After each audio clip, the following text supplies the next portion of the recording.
few questions. Speaker, are you Speaker Johnson, why are you willing to risk losing your job over this Ukraine funding? Listen, my philosophy is you do the right thing and you let the chips fall where they may. If I operated out of fear over a motion to vacate, I would never be able to do my job. Look, history judges us for what we do. This is a critical time right now, a critical time on the world stage. I could make a, I could make a selfish decision and do something that's different, but I'm doing here what I believe to be the right thing. I think providing lethal aid to Ukraine right now is critically important. I really do. I really do believe the intel and the briefings that we've gotten that I believe Xi and Vladimir Putin and Iran really are an axis of evil. I think they're in coordination on this. I think that Vladimir Putin would continue to march through Europe if he were allowed. I think he might go to the Balkans next. I think he might have a showdown with Poland or one of our NATO allies. To put it bluntly, I would rather send bullets to Ukraine than American boys. My son is going to begin in the Naval Academy this fall. This is a live fire exercise for me, as it is so many American families.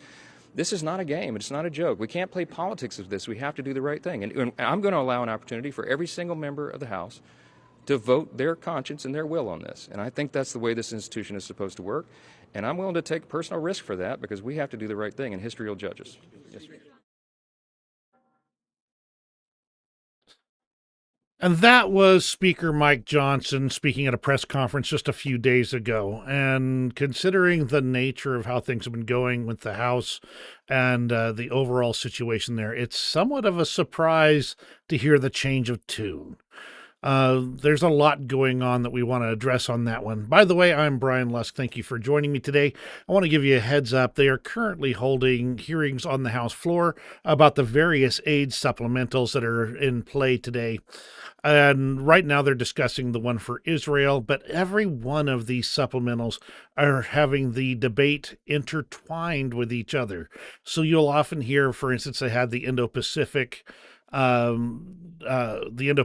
bill was being discussed earlier, and the people who are supporting it were also talking about Ukraine. We're talking about Israel. We're talking about Iran and North Korea and China and the coordination between these three powers. So I am monitoring that hearing, and if it turns out that there is something that's really important to put on, I don't have a delay or anything, but I'll be having to kind of quickly toss it on, and so I'll be monitoring that as we go. That also means I am listening to the hearing as we go right now, and therefore, if I get a little flustered for a moment or two, just be advised that that's probably what's going on. So let's go ahead and get into some of the meat and the potatoes of what's going on, especially starting with this deal on the U.S. aid. Obviously, we've got a lot of really spirited and challenging circumstances going on with this. The overall situation is that, it looks like the color's all screwed up on my camera. Bear with me just a second here.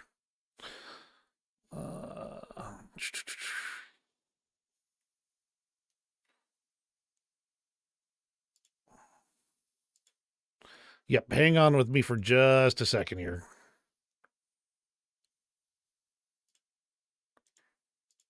Not that big a deal. I mean, that's just me. So, but it'd be nice to at least look appropriate for this here. So bear with me.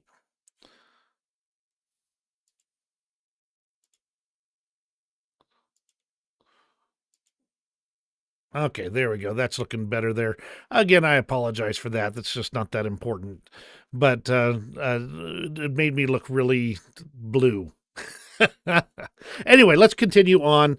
We've got a lot of stuff going on around the U.S. aid to Ukraine right now, and there have been even Republican lawmakers calling out those who are saying that are calling or opposing this aid, saying that they would like to see the Russians win. Ukraine's ambassador was cautiously optimistic about the upcoming U.S. aid vote. She said, "For our intense work, both parties and committee approval of voting procedures today, I am cautiously optimistic at this time." Now, like I said, I'm listening to these hearings as they're going. They're doing the amendments on various of these bills. right now. The overall, I believe the final vote will be later today. I'm mainly monitoring it to make certain that that doesn't happen without being able to report it for you. Senate Democrats also reportedly back the foreign aid bills. One of the most interesting things I have been noting from listening to the conversations, the debate back and forth. Usually you have one side being for a bill, the other side being against the bill, and they're speaking, once they have their time for debate.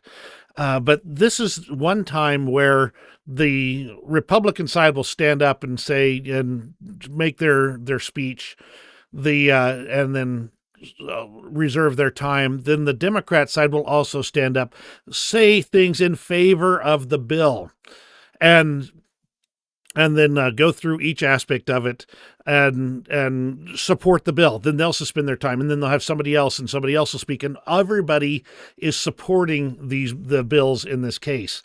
This is unusual in our modern hyper-partisan age, and it should be indicative for those who are unfamiliar with the U.S. political system as it is today. This should be something that looks straight out of the 80s and the 90s and the early aughts. This is how our government used to work.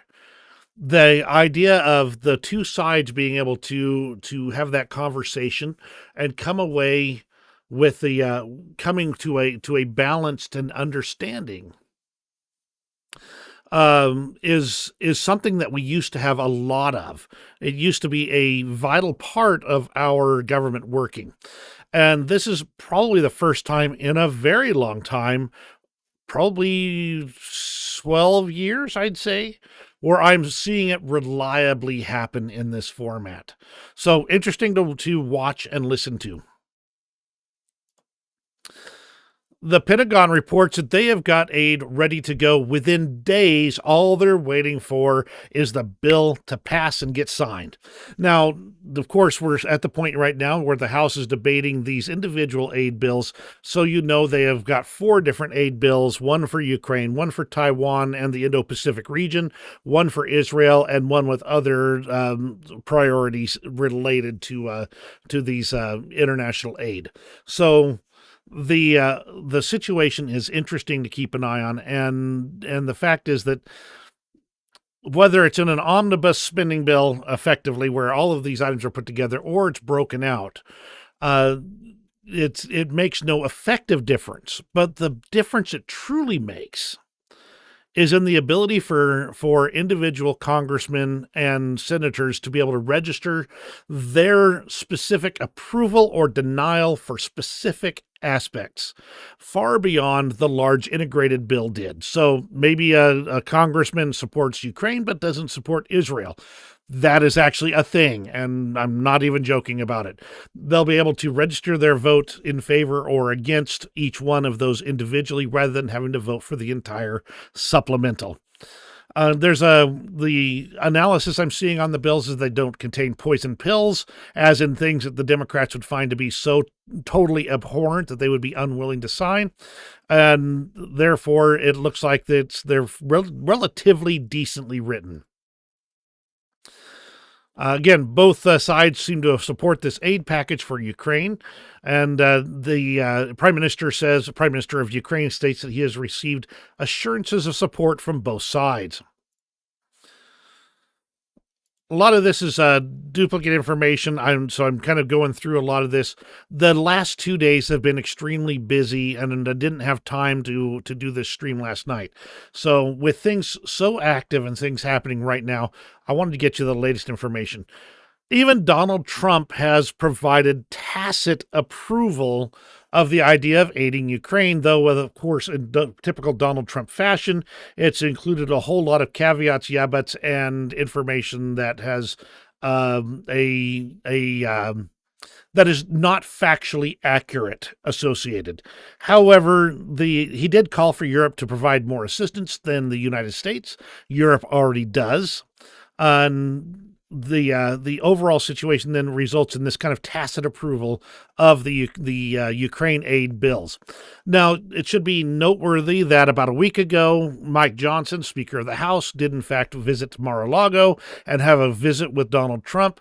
I believe that is where this situation was discussed in detail, and probably Mike Johnson received that tacit approval, and that's why we're seeing this, even just this kind of milquetoast support, even from Donald Trump. The procedural aspects are moving forward. In fact, there was a procedural vote just yesterday that the Democrats and a large part of the Republicans understand this is not even a controversially small number. The majority of the House Republicans and the entirety of the House Democrats joined together to pass the necessary bills to move forward with these aid package bills, and they work together in a bipartisan manner. There is a large, but not insignificant, a large section that opposed this, but it was not even a majority of the Republican Party. I started today's video showing Mike Johnson's commentary and his saying that he believed that it should be put to a vote, that do the right thing and let the chips fall where they may. And as I mentioned, this is a change of tune for him. I can theorize all I wish. However, this is not the venue for that. This is the venue for the facts as best as I've been able to determine them, and very little about my personal opinions. Mike Johnson perhaps had his stated that he prayed about this, and he believes the intelligence. He believes that this is that truly that Vladimir Putin would continue to march throughout Europe. That there's real signs of that the intelligence appears to be accurate to him. The other side is saying that it means he's compromised. I'm not going to say one way or another. I don't know what's in Johnson's bank accounts, and I don't know what's in Johnson's heart.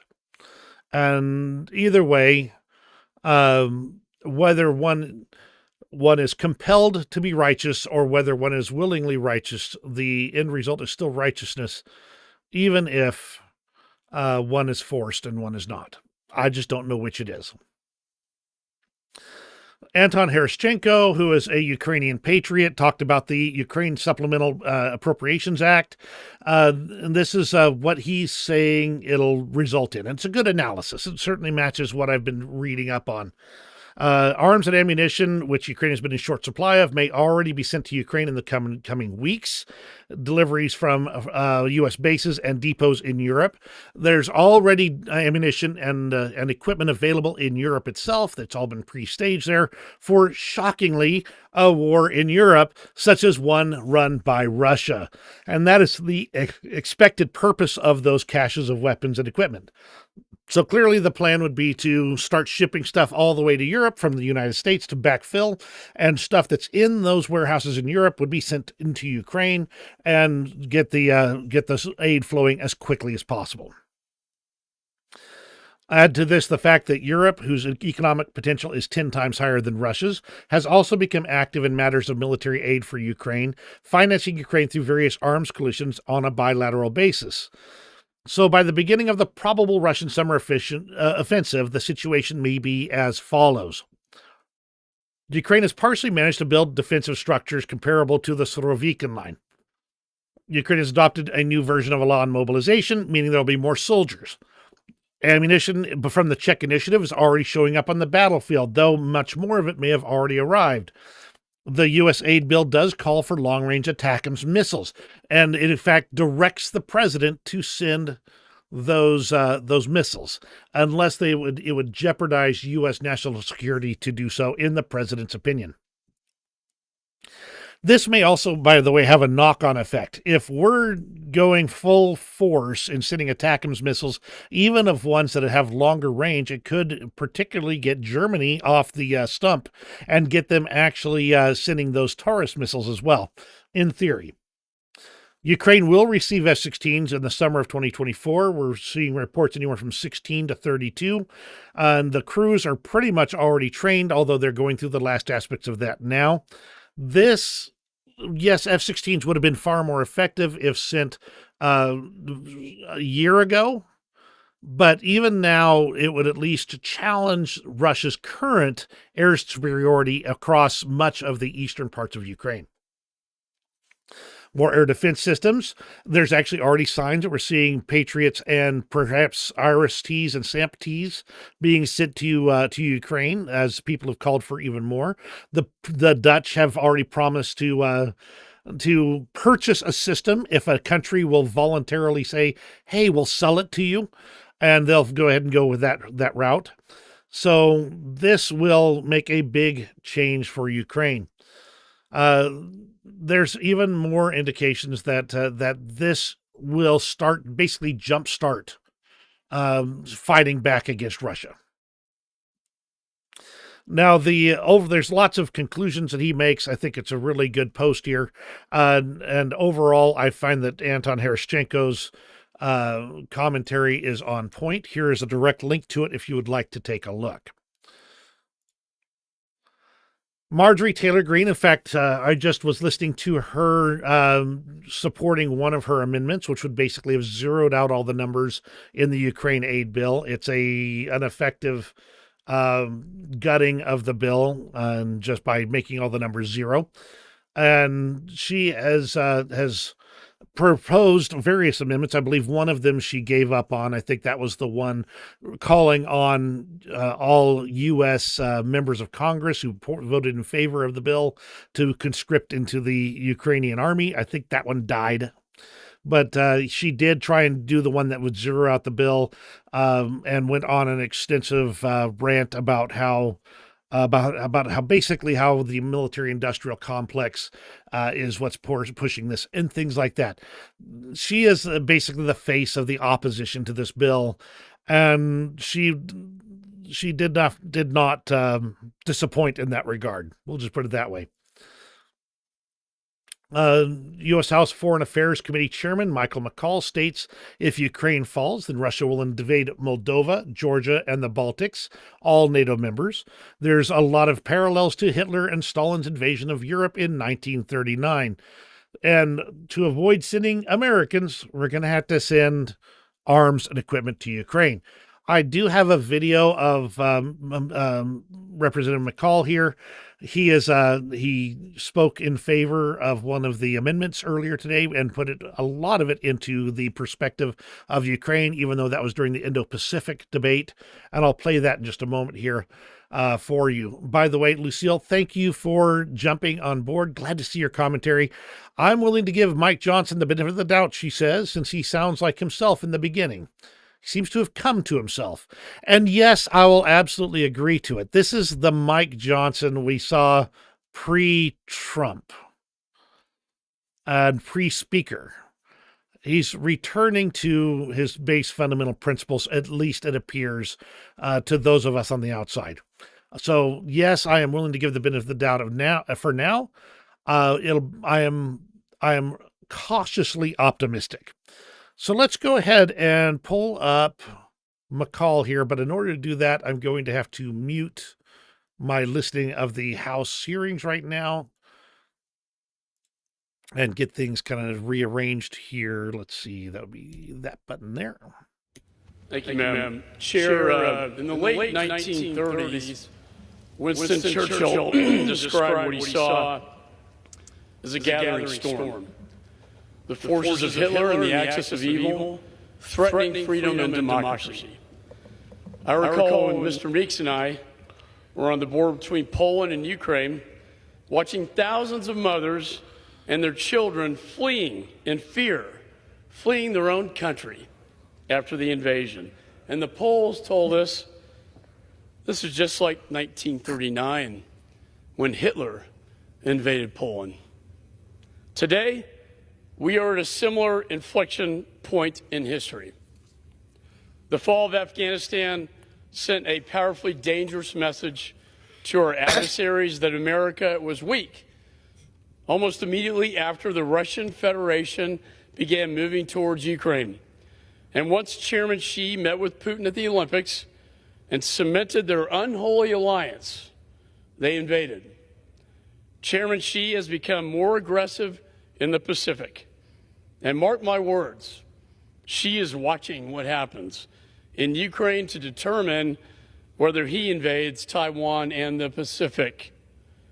And then the Ayatollah raised his ugly head in the Middle East. And last Saturday, the world watched as Iran, for the first time in history, invaded Israel, sending 300 missiles and drones to kill innocent Israelis. These dictators, including North Korea, are all tied together. They are all tied together. We cannot separate them. We don't pick and choose our enemies. They choose us. Deterrence is the key.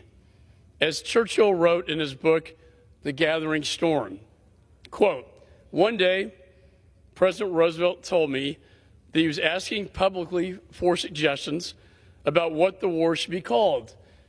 I said, Churchill said at once, the unnecessary war." Think about that. The unnecessary war. He said, "There never was a war more easy to stop than that which has just wrecked what was left of the world from the previous struggle." I often think about the blood and treasure that could have been saved from my father's generation had we simply stopped Hitler earlier. And now we are faced with a similar opportunity. As Reagan told us, quote, "We know only too well that conflict comes not when the forces of freedom are strong, but when they are weak." He was right. Our adversaries are working together to undermine our Western values and demean our democracy. We cannot be afraid at this moment in time. We cannot be afraid of our shadows. We must be strong. We have to do what's right. Evil is on the march. History is calling. And now is the time to act. For the world is watching. Our adversaries are watching us here today. And history will judge us all by our actions here today and now. So as we deliberate on this vote, you have to ask yourself the question, am I Chamberlain or am I Churchill? Am I Chamberlain or am I Churchill? Very interesting phrasing, and one that I have very much been understanding lately. It's truly a time in our nation. And I can't even say it's unprecedented because the precedents are all there.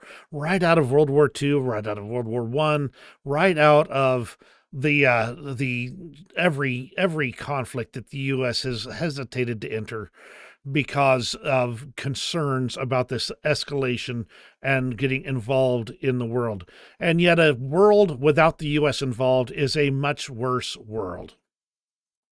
Hi, John. Glad to have you here, and thank you. Appreciate your commentary there.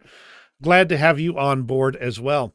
We're going to continue on here. Just going to mention that they're expecting voting to start on the House bill about midday today. That'll be right about the end of the stream. I don't think they're quite on target for that, but if they are, by the time we are, because I am monitoring the hearings, that we will try and get that over here, or you can head over to C-SPAN to see it. Let's go ahead and move on to something really interesting I think you guys might find interesting for later. And that is this video on the NAMO production plant put together by the Kiev Post. Let's see if I can get to the... He talks about all of the steps of producing this ammunition, and I absolutely strongly encourage the watching this video here because I think it's very good. And unfortunately, I just really am not in a position to play parts of it right now. So I'll just go ahead and link to it here again. That's the Kiev Post right there, or Kiev Independent. Heaven forbid I should get those two mixed up. I'd feel really bad.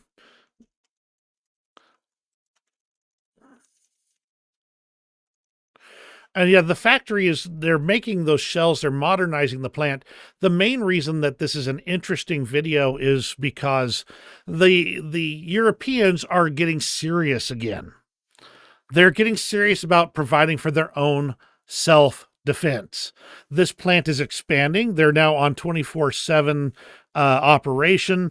They're working all of their equipment to the max, and they're upgrading and expanding the available workspace, automating some of the systems to produce 155 millimeter shells, as well as other necessary ammunition. And all of this is over this is a Norwegian Finnish defense contractor. So they have got all this going on in Europe, and they have expanded their operation over there. Russia apparently deliberately attacked a group of first responders in Dnipropetrovsk, literally with a drone that was going after a Ukrainian fire truck. This is not different than what we've been seeing going on, because we've been seeing the infamous double tap attacks where Russia will attack a civilian target. Then about the time the first responders are arriving on scene and getting involved in rescuing people, the second missile arrives. This is just a step up from that initial targeting of first responders in a way that leaves no strategic ambiguity. They literally ran a drone after this fire truck trying to get to attack it.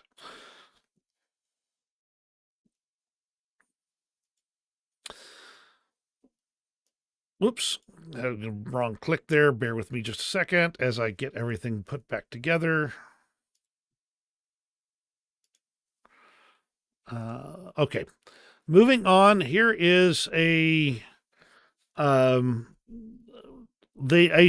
Russian bomber, a Tu-22 M3, was shot down just the other day.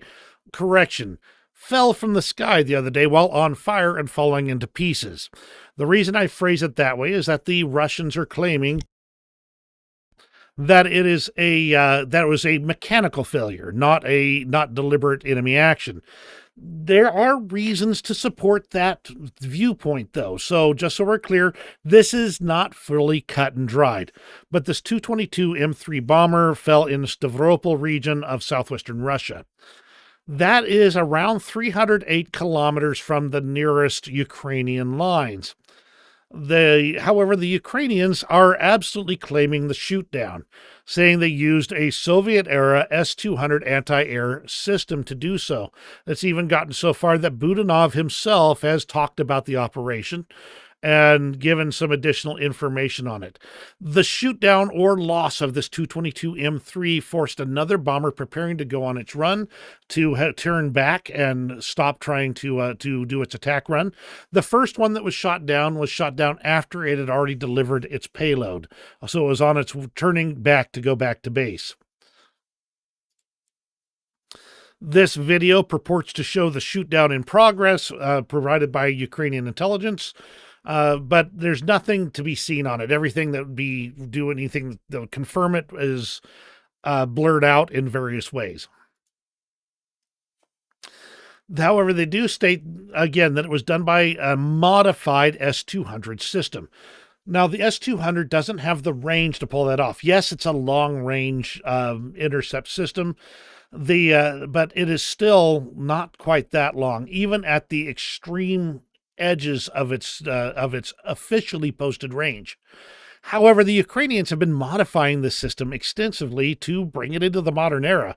They've used it both as land attack missiles, but also in its air defense role by shooting down reportedly the A-50 a few weeks back. 3 of the members of the crew perished in this attack. A 4th one apparently survived.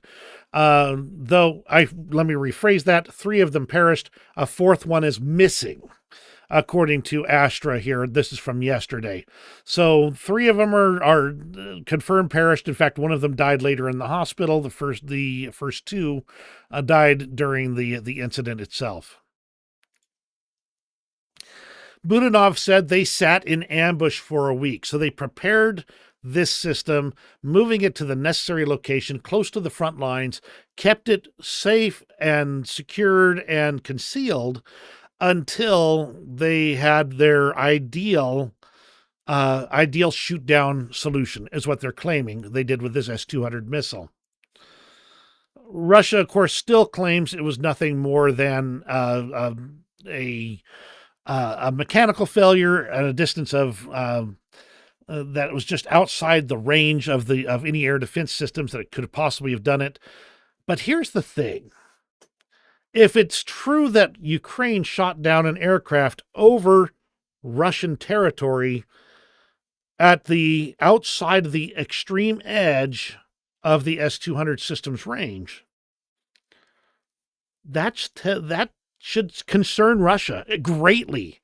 It means that what they thought were relatively secure aircraft and equipment doing relatively easy long-range glide bombing and missile launching might be at risk after all. And if it turns out they're able to repeat the feat here, this could really throw Russia's plans into real disarray. That said, I don't expect them to stop, because until the aid shows up from the United States, Ukraine is still working with both hands tied behind its back. Budanov did say that the attack was performed at 308 kilometers, or about 191 miles. He said this is remarkable. Sorry, the Crimean Wind reports that this is remarkable, since this is the system is extremely old, and it was actually pulled out of service before the start of the war, and then reintroduced when the war took place.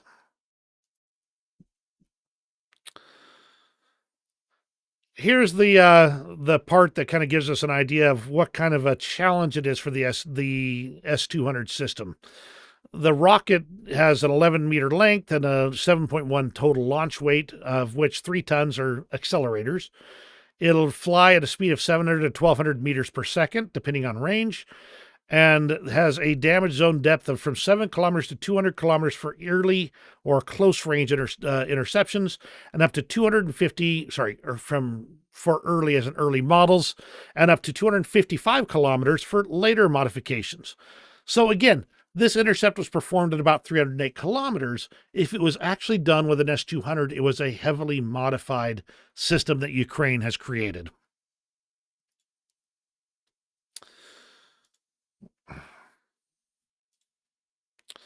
And there, of course, is video of the plane falling right there, just so we know that it is, in fact, that part is confirmed. There's no question about the plane actually being shot down. No question at all. And the level of damage to the tail end of a plane, it makes sense for a tail shot on a target that had turned away from the battlefield for that air defense missile or surface-to-air missile to impact towards the back end of the airplane. That would result in the fire on the back end, the damage back there. I do not see the vertical stabilizer. Okay, there, maybe it's there. I can't really tell. It's really obscured by the flames. So there's no way to tell exactly how it impacted, at least at this point in time.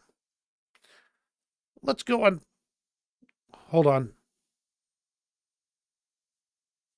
Okay, this is just commentary. Sorry, I'm still listening to to Congress while I'm doing the stream, because I want to make sure that if there's anything important that happens, that we get it to you.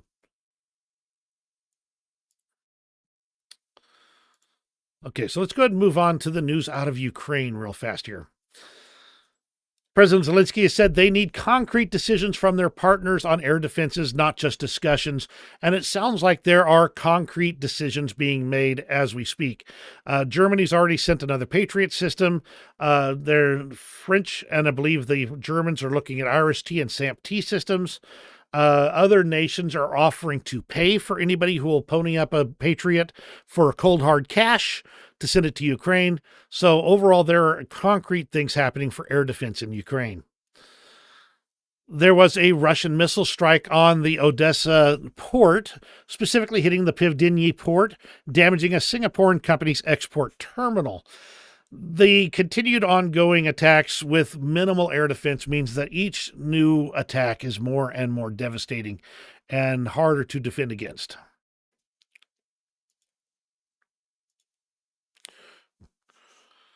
Moving on, we've still got, hang on, still monitoring things here. They're showing, they are replaying some of the earlier stuff. So Ukraine's domestic weapons production is really getting moving at great speed now. They're now on track to produce 10 Bodana howitzers this month. These are their domestically produced 155 millimeter howitzer systems here. And if they can produce the vehicles, the only thing they need then is the ammunition. So NAMO and the American plants, and they may even be standing up their own production line for 155 millimeter artillery shells. So, wow, congratulations to Ukraine for really moving that defense industry forward. A German drone manufacturer has opened up a factory in Kyiv, and, well, in Ukraine, I should say. And they're also going to use it as a development hub to try and grab onto as much of that Ukrainian knowledge on drone uses, production, and equipment and effectiveness that they can. Zelensky is showing what a president does during a war, and he is visiting soldiers undergoing treatment in Donetsk Oblast. Donetsk is part of the front lines. He's going right to the fronts to visit those soldiers, and so that he cares about them. Ukraine is also basically telling the U.S. that they don't get a vote in the matter when it comes to what Ukraine does with their own drones, and they're continuing to attack Russian infrastructure targets such as oil refineries, there we go, far deep behind Russian lines. In fact, they believe that they can now reach targets up to 3,000 kilometers away with their attack drones. Another missile attack on, this time, Dnipro in Dnipro city.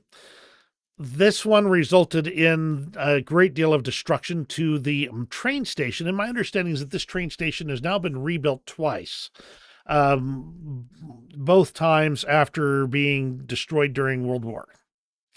So,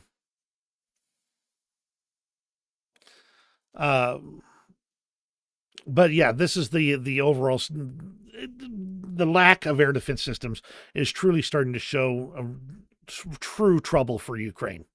Lucille states, not both hands. You're correct. It was not both hands tied behind their back, because Europe isn't toothless, she says, and Ukraine's own creativeness and desire for liberty is worth a great deal. The USA is certainly important, but doesn't stand alone. Absolutely, that is true. The question then becomes, could Europe support Ukraine without the U.S.?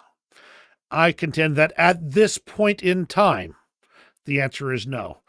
Another year down the road, and that may change. Let's go ahead and move over to what's happening in Russia. I reported in the previous video about the attack on Russia's over-the-horizon radar, and they are showing satellite imagery that shows the damage, or at least a burned area of around 200 meters at the along the western antennas. Again, this is part of Russia's early warning system, indicating, so if this blinds them to seeing incoming missiles and equipment, that would mean that their nuclear forces are not going to be able to respond to them quite as robustly as they might be able to. It also has other effective uses. Clearly, if it's a good over-the-horizon radar and Ukraine launches a significantly sized drone, then this radar might be able to identify that it was incoming. The Defense Intelligence update from the UK is talking about Novorossiysk. And the Russian naval forces, they've actually started handling their reloading of their ships at Novorossiysk as opposed to having to do them at Sevastopol.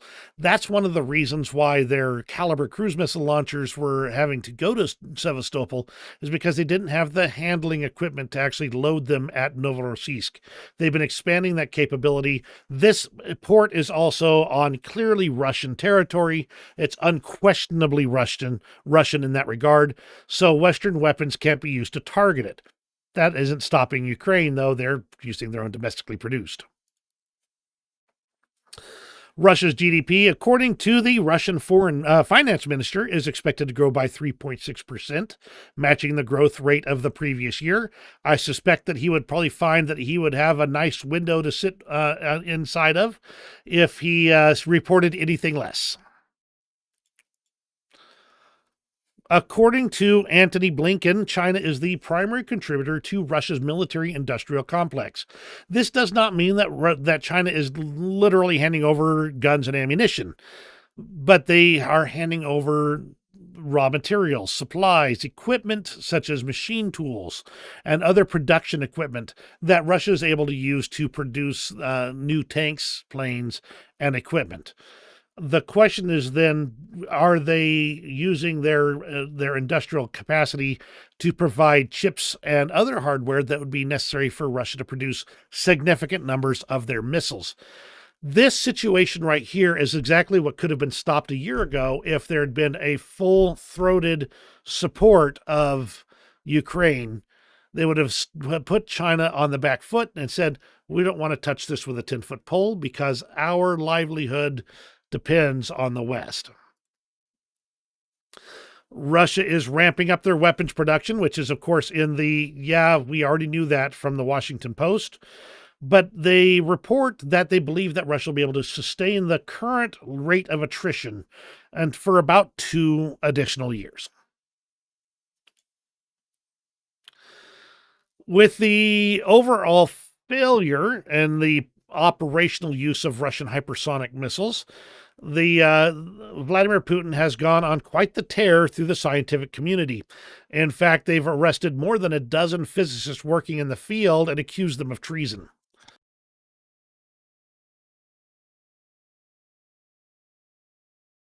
Dang it, I thought I had a sneeze there and it just wouldn't come. Flooding in Russia appears to finally be subsiding to a certain extent. The water is starting to drop down to only a meter over the flood. Correction. Yeah, a meter over flood.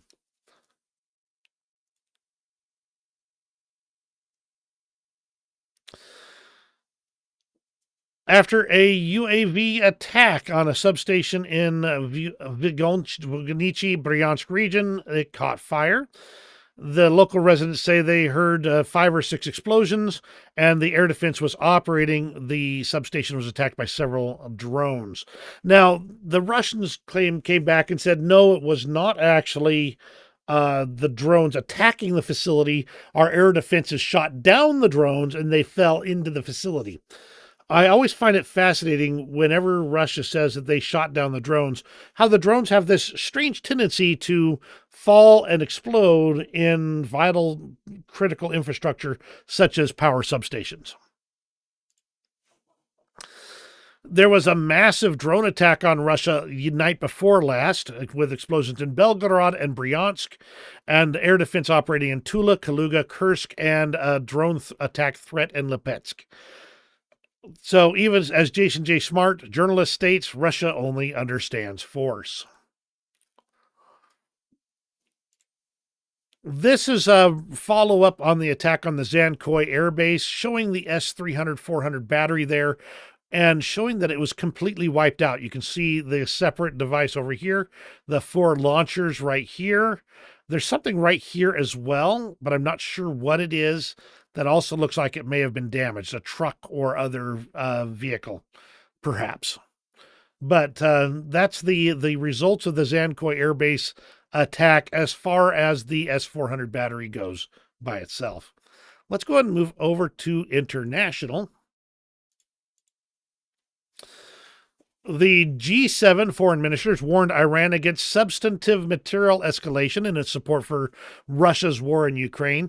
This is to try and stop Iran from providing ballistic missiles to Russia. Now, Iran is currently using their ballistic missiles, and I think they've realized that it's not as easy to get those into Israel as they thought it would be. So they may be debating about the value of them right now, and it's always a question as to exactly what they're willing to do with those missiles at this point in time. So we'll see. They may decide, and this is an unfortunate side effect if so, but they may decide that since they were ineffective at attacking Israel with any reliability, that they may be better served being sent to to Russia to use in Ukraine. On the other hand, I don't think they want to lose that threat of violence against Israel. It is so baked into the government's psyche over there that they want to be able to threaten and destroy Israel, that I could absolutely see them holding on to them, hoarding them, for lack of a better way to say it, in order to maintain that threat against Israel, even if it is just a psychological one. The G7 leaders, however, did postpone the question of transferring Russian assets to Ukraine until June. This is not directly related to the war in Ukraine, except tangentially. The Brits are announcing their new Challenger 3 main battle tank, which they're going to upgrade about 180 or 140 of their existing Challenger 2s to the new Challenger 3 standard. This is going to include a NATO interoperable 120 millimeter smoothbore gun. Now, understand that previously the Challenger has had a rifled barrel, and that has meant that the standard ammunition provided in NATO, especially made by the Americans, which was all meant to be smooth through a smoothbore, was not compatible with British equipment. This gives the Brits a fully NATO-compatible vehicle now that will allow them to use NATO ammunition at will. As the Brits do state, this is cutting-edge upgrades, and it will be the first fully British-built tank in 22 years. They've sourced all the parts and the pieces and the manufacturing facilities in Britain, which is an amazing feat considering, and that they're going to be using it to upgrade their tanks to this standard. According to The Guardian, half of British military funding for Ukraine remains unused, mainly due to bureaucracy stuff. And if they can get that solved, which they've been working on, they can actually get that 900 million pounds of funds actually deployed to the battlefield indirectly. This was a comment from the Kiev Independent that the cheap but effective Iranian-made Shahed 136 drones were reportedly among the weapons used in the attack on Israel. This is the same thing they're using in Ukraine against Ukraine, obviously. This is just what kind of shows this interconnected global nature of this threat between Iran, North Korea, China, and Russia. They are pooling their resources and pooling their capabilities to attack weaker neighbors. The G7 foreign ministers did vow to boost Ukraine's air defense capabilities. No word on exactly how they're going to do that, but they are promising it. The United Kingdom has allocated another $180 million to bolster Ukraine's energy sector. Considering how badly damaged it is at this point in time, they're going to need every dollar and every piece of equipment they can get. The European Investment Bank has allocated $596 million to Ukraine in 2024. They don't say, at least not in this post right here, what it's for, but it's for a number of projects this year. Jens Stoltenberg has reported that NATO is working to give Ukraine more air defense systems and called the Patriot systems the most advanced, which, to be honest, troubles me to a certain extent because the Patriot system is straight out of the 80s. Now, it's been modernized many times since. Make no mistake there. But I'm pretty sure they've got some more advanced air defense systems. I think like the NASAM system might be more advanced than that. But I'm going to ask, are there any experts on air defense systems, American and European, that can chime in and let me know? If so, please contact me at brianlusk@zohomail.com so I can go through some details with you and maybe set up an interview. Polish farmers have renewed their blockade at 2 border crossings. The Poles are taking a delicate touch on this one and calling for the farmers to stop their blockade as long as the fate of the war is at stake. Ukrainians ironically see the Polish blockade as the most negative external factor to their war in Ukraine. And really, this is surprising to me considering what's been going on in the U.S. And yet I can also see it because the blockade of the border over in Poland would have a more immediate negative impact on the average Ukrainian's life compared to stalled aid in the U.S. So they can see the direct results of this, but it's taken a while for the negative effects of lack of U.S. aid to show itself on the battlefield. The Polish and Ukrainian authorities have exposed a Polish citizen who allegedly offered to assassinate Zelensky for Russia.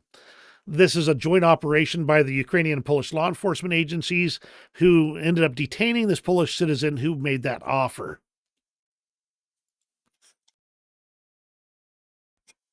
The IAEA reports another attempted drone attack just outside Zaporizhzhia nuclear power plant, saying that the plant was targeted in the attempt. They did report no casualties or damage on this one. According to the Austrian Chancellor Karl Nehammer, Moscow sent a spy or used a spy in an attempt to undermine democracy in Austria. They were trying to use the political party that he was associated with to try and undermine the government there. This is how Russia operates. So, quick story time. Slovakia's government refused outright to raise money for the Czech ammunition initiative. So Slovakian citizens banded together and raised $1.6 million to send over to the Czechs for that ammunition initiative. Clearly, there is a strong spirit of freedom in Slovakia that the government, who's been trying to suppress it, is not being successful at. You can't stop the love for freedom. As Lucille says here, all freedom-loving peoples are needed for the victory for all of us. Today, another shipment of Lithuanian military aid reached Ukraine. The prize in the package was a light attack aircraft, an L-39ZA Albatross. And my recollection is the L-39 is actually a trainer aircraft that is able to be armed and used in this role. Still, you can call it a trainer. It's a jet. It's got wings. It's got the ability to deliver ordnance. They're going to enjoy that very much. And they're already familiar with the L-39 in Ukraine. Let's go ahead and move on to the front lines. There's a little bit going on, but understand, kind of give you the overall picture here. Russia has been pouring tremendous amounts of men and equipment, taking small chunks of territory. Now, the astute might say, well, Ukraine was doing the same thing last spring and summer. Yes and no. They were pouring a great deal of resources, but they were also not losing them at the same rates that Russia is losing them right now.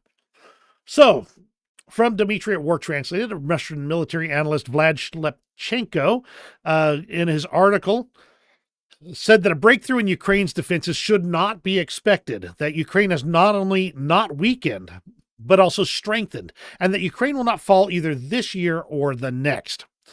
But he did not give a forecast for the future, just saying that he's expecting the war to continue into the time frame of 2026 to 2027. Interesting to see a Russian analyst putting that forward. Russian analysts who say things like this tend to find out that they have a nice, close relationship to a cup of polonium tea. But this really is I think it is a genuine, honest take on it. That Ukraine, despite being suffering under a lack of immediate support, despite having ammunition shortages, overall as a military power is stronger now than they were in February 2022. And I say it's not even a close comparison. That despite the challenges, they have a population that is willing to pay the price for freedom. And they have soldiers who are passionate about saving their country and saving their families and stopping the killing of their people. The Institute for the Study of War gave another banger of an analysis. This is from yesterday. The Russians apparently have directly communicated their intent to take Kharkiv city and in future offensive operations. This is an expansion outside of the supposed boundaries that they have been claiming that they actually have actual claim over. And they're basically trying to call their shot on this one. They did talk about the downing of the 222 M3, which we've already discussed earlier. However, the Institute for the Study of War does analyze that Ukrainian air defense capabilities remain limited and degraded. Now, the Russians have been managing to run their aircraft basically unopposed on certain parts of the front. All of those areas are critical areas for Ukraine. Pro-Russian Moldovan actors, and this kind of goes into the international area for a moment, are continuing to set the conditions to potentially justify a future Russian aggression in Moldova. And the Russian Foreign Minister Sergei Lavrov has compared Moldova to Ukraine and Armenia, two places where the Russians believe they have natural power to rule. You might remember this picture from a few, about last week or so, the Russian turtle tank. And they've gotten some more context here. This armored tank looks like a mobile barn, which the Ukrainian drone operators decided not to attack, instead hitting the other armored vehicles it was leading. Russians managed to raise the cost of trying to deal with this tank high enough that the drone operators figured that all the other weaker units were easier to deal with. Now, this looks to be literally thin sheet metal. It's not going to stop a tank shell. It's not going to stop an anti-tank weapon like a 120 millimeter APF SDS. It's not even going to slow it down. But when you're dealing with drones that are dropping grenades, yeah, this is going to stop it from actually getting to the tank itself. It might even trigger the fuse on an RPG before it can actually impact the tank itself. I don't know. It depends on how thick it is and how sensitive the fuse on an RPG is. But top attack munitions might even have some trouble here, though mainly because the profile of the tank has changed. Some of them actually watch the profile of the tank and determine their impact point based on that profile. So this could just throw off those systems enough to prevent them from being effectively used. That said, it's just sheet metal. Hit it with a couple of high explosive shells, and the sheet metal's going to be gone. Then throw some good anti-tank RPGs or whatever you want at it to disable it, and call it a day. That said, it is one more complication for Ukrainian troops to have to deal with, one that they may not have been prepared to see on the battlefield. It'll be interesting to see what their counters are when they get done. The deep state map really doesn't go into too much here, mentioning that Hirhivka has shown a little bit more advancement here. This is far west of Donetsk now, near Marinka. Let's go ahead and pop this back a day, showing that they have captured primarily open territory. They also report the outskirts of Ocheretine, there we go, and show an advance in this area as well. Again, this bothers me to a great extent. This looks like it is ripe to have a crew come in and cut this little pseudopod off and just destroy all the Russian equipment and troops inside this bubble. And the fact that it's not been cut off concerns me greatly, both for both sides. The Russians should be looking at this and going, but the Ukrainians are looking at that and saying, we can't do anything about that right now. Concerning on both respects. Andrew Perpetua shared this video, and it is about 1.5 minutes long, that talks about the Russian losses near, get that music turned off, near Novomikhailivka alone. And he goes through and marks them on this tiny map. Let me get this a little bit larger for you. And if you watch, you'll see he briefly intersperses, or at least this video briefly intersperses some of the videos of the losses in there. Counting these losses over the last little bit here is just insane. I believe the total number was 187, but we'll let it go to the end here. We're already about a third of the way through. And if you watch, you can see the dots showing up on the map of where all of these vehicles are being spotted.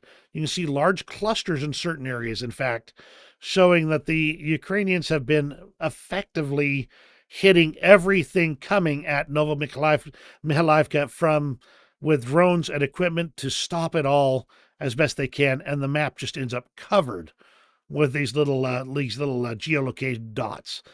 The real concern, though, is that if you watch carefully, the dots keep getting farther and farther west, as in farther and farther closer to Ukrainian lines, which means that even though the losses are massive, the Russians are getting a little bit farther each time they make another push. Concerning, very concerning. So there's two conclusions you can take, and one is that the Russians don't care about taking losses at all. They will just accept them flat out as a natural part of what they're doing. 314 vehicles in total marked as losses there. Quite the number. Other reported advances from, get out of here. There we go. Volodar, additional captured territory by the Russians here. And this is now, and some of this area is now in a slight gray zone. Outside of Novobakhmutiva, Novokalinove, shows that the Russians have advanced along the railway tracks to the outskirts of Otsoratine, which we already mentioned earlier. But they're bypassing Novobakhmutivka. They also showed some Russian advances on the outskirts of Novokalinove. And this is one that concerns me, although the video we saw the other day showed that that Robotyne itself is little more than the remains of some basements and fallen rock piles. Null Reports has now put part of Robotyne into a gray zone, specifically the trench network south of Robotyne. That really shows that neither side actually controls the southern part of Robotyne, but that Russia's meat wave tactics are gradually putting them closer and closer to the front lines. Well, to farther along. And that's the front lines. There's not a lot. There's still plenty of fighting going on. Still nothing new on Kupiansk area, which kind of is surprising. Maybe the Russians have given up on that area. Maybe the Ukrainians have bloodied their nose over there. We're not quite sure what's going on. But let's go ahead and go on to the interesting extras here. According to Crimean Wind, Russia in 1471 was this teeny tiny little chunk here. And Russia now is this enormous monster here. However, something they point out, and I'm going to talk about it for just a moment here. The Russian Federation has existed exactly as long as today's Ukraine. That's correct. The the Union of Soviet Socialist Republics fell in 1991. At that same time, it fractured, and Ukraine was born. Not as an original nation, because Ukraine has history as a separate independent country. So does Russia. But when the Soviet Union fell apart, that means the new Russian Federation was born then. It started then. And Ukraine started then. the current one that is visible today. And the history professor that talks about this says you can get into all the gray muss of the last millennium. You can go into whatever you want to do, but the truth is there are borders. There is or was a UN. There is mutual recognition of sovereignties. And anything that addresses this in anything but the context, starting from 1991, is merely a disingenuous argument that is not supported in current understanding. This thread from Thomas C. Tyner, I presume this is the correct pronunciation, shows the air defense of a large country is actually very difficult. Let's look at the German air defense systems at the height of the Cold War. In Germany alone, the Hawk belt consisted of, from north to south, 24 German, 12 Dutch, 8 Belgium, 35 U.S. Army, and 12 additional German air defense systems from north to south. So you had different zones of various control all the way across the country, literally over, 12, 20, literally hundreds of locations and various systems that comprised air defenses. Hawk sites had radars and missile launchers, each one of which did. This would mean hundreds of missiles, maybe even thousands of missiles, all ready for immediate use. They had layers of air defenses, including Gepards, Rolands, Chaparrals, VADs, etc., as well as mobile systems, Javelins, and Stinger units covered these operating units. And behind the Hawk SAM air defense systems was a second SAM belt with long-range Nike Hercules missiles, which carried nuclear warheads. All of this was backed up by German, U.S. Air Force, British, Dutch, Belgian, and Canadian air bases with 2,000 plus fighter jets. This is the defense of a country that was expecting a war and yet expected to use every last missile, bullet, tank, human being in the entirety of the country if Russia rolled their tanks. This is what defense of a country really looks like.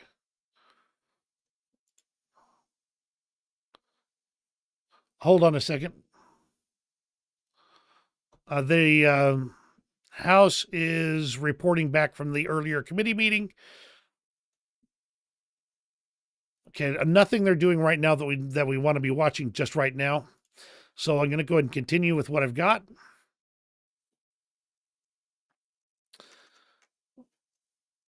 Sounds like they're planning to handle some of the business that came out of that committee meeting. So, moving on. If Russia succeeds in Ukraine, then the whole transatlantic community will not be trusted anymore, according to Czech President Petr Pavel. Now, I would like to play this video for you. Let me pull this out. I'm just concerned about missing what's going on with the House right now.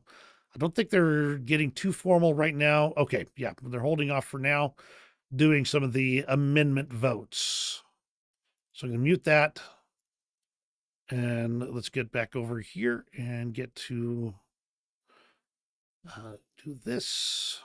And I'm going to play this video from CNN from Petr Pavel. What do you make of some of the senators even, not just the Congress people who are in the sort of Trump, what we call the MAGA group of Trump Republicans in Congress? Senators like J.D. Vance of Ohio, who has been, ever since the Munich Security Conference, essentially making a case that Ukraine doesn't matter.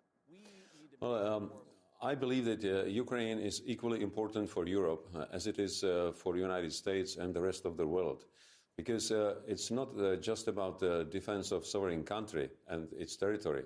It's about the principles. And these principles matter for the United States the same way as for us. If Russia succeeds in Ukraine, then the whole transatlantic community will not be trusted anymore, because we are talking about protecting our values, but we are not doing enough to protect them in practice. Moreover, there are countries watching closely what is going on in Russia. If Russia prevails with its attitude to pushing its interests by force, all countries that are watching will be inspired. starting with China, with a number of countries in Africa, Middle East, and Asia. I believe that it is crucially important that we all deliver all necessary assistance to Ukraine for it to prevail and to push Russia back.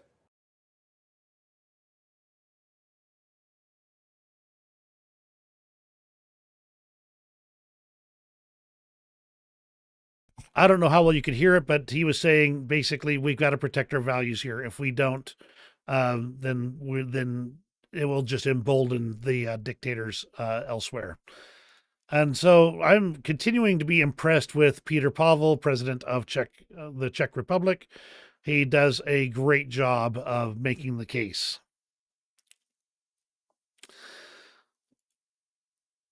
Then we're going to get into just the things that are here for they're cute or fun.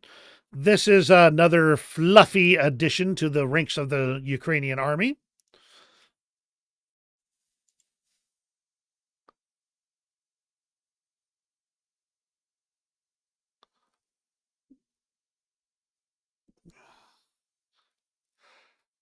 Okay, moving on. Just last thing for today then. This is a rescuer who is comforting the cats he rescued during one of the recent Russian attacks. And those cats, they probably need that to get that done. So that's really kind of everything for today. And I am still monitoring the House proceedings right now, seeing if they've got anything going on. Hang on with me for just a second.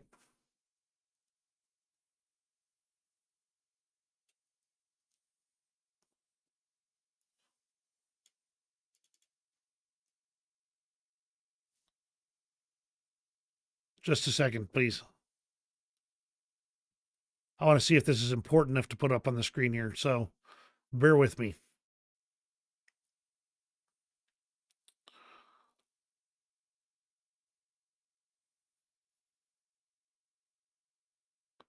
Okay, so they're still in the middle of getting the processes done here.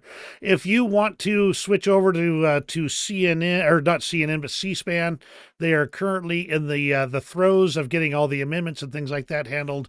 The link I'm adding right here. Paul, glad to see you at the last possible moment.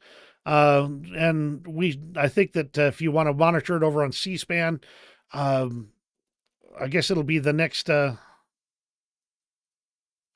I think it'll be interesting to see here. I believe McCall just called for roll call vote.